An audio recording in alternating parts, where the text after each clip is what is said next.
Για το Μουντιάλ του 2018 θα μπουν 200 γκολ. Ευχαριστώ πάρα πολύ.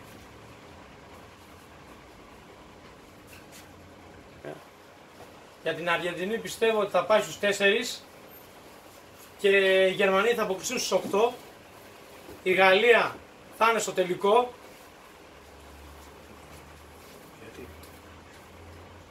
Γιατί είναι οι πιο καλύτερες ομάδες. Αυτό σκέφτομαι.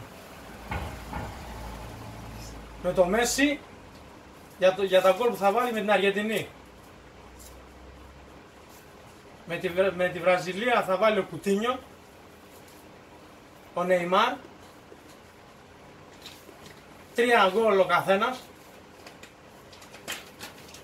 Αυτά. Πάμε να πούμε 2 πραγματάκια για τους ομίλους. Στους 8 θα είναι οι καλύτερες, στους 8 θα είναι οι καλύτερες 8 ομάδες.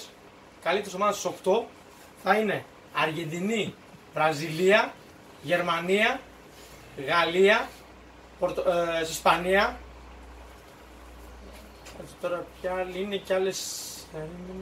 Ισπανία, Μεξικό, Βέλγιο,